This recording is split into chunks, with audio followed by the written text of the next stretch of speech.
Most people hear 72 hours of preparedness and picture 3 days of suffering, sleeping on the floor, eating sad food, living like things have already collapsed. And that makes sense because that's usually how it's presented: extreme, uncomfortable, and almost theatrical, at least according to Hollywood. But here's where that breaks. That's not what normal preparedness looks like. 72 hours isn't a survival challenge, it's actually a buffer. And if those 3 days feel unbearable, the problem isn't an emergency, it's how fragile our daily systems really are. The other thing is, most people think 72 hours of preparedness means building a separate emergency life. And that makes sense because most advice focuses on gear, kit, different scenarios, different emergencies. But here's where it breaks. The original idea was simple: give systems time to recover, give help time to arrive, give you time to think instead of panicking. Somewhere along the way, people turned it into a checklist, or worse, an actual lifestyle.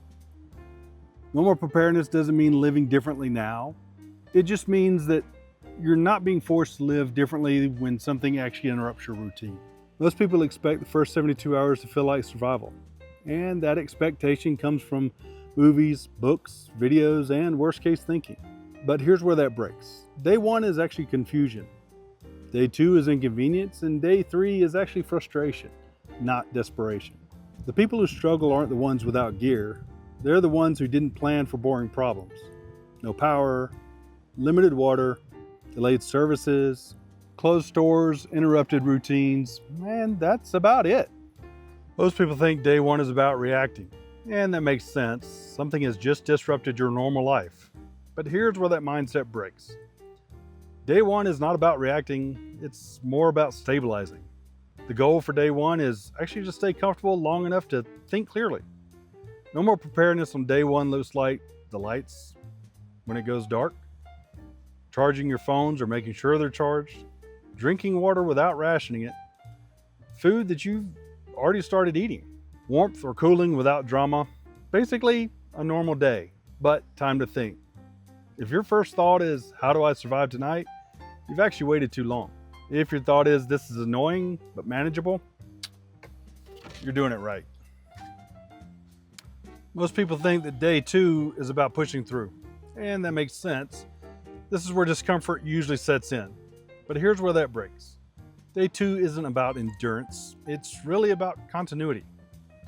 The goal is to keep life pretty close to normal. This is where preparedness quietly pays off. You're not improving, you're continuing. That means you're eating normal meals, just simpler. You're managing your hygiene without stress. You're taking your meds on schedule. You're getting information without panic refreshing your phone. Preparedness isn't about powering through, it's about preventing degradation. Most people think by day three, options are gone. And that makes sense because resources are limited, or at least they feel that way, and uncertainty builds. But here's where that actually breaks. Day three is where options appear or disappear. The goal is to have choices. Unprepared people are cornered. They must leave, they must wait, they must depend on somebody else or something else.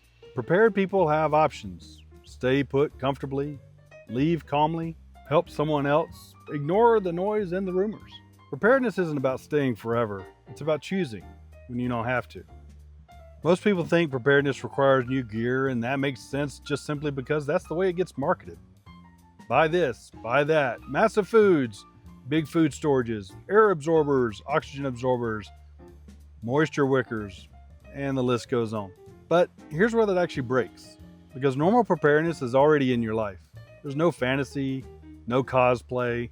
It's just water that you already own, food you already eat, powered devices that you already have, meds and documents that are already in your life with a small margin for error. Think about going on a trip and how you would charge your phone before you go. It's the same thing. If your setup looks extreme, it's compensating for uncertainty. If it looks boring, it's probably correct.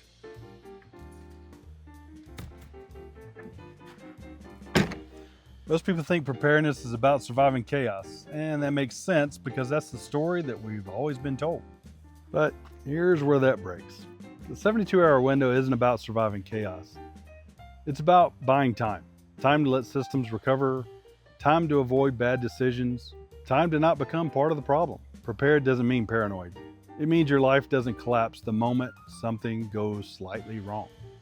If you haven't watched the first video on normal preparedness, start there. Then build this slowly. Not because something terrible is coming, but because the inconvenience always is. Until then, use your instincts to survive.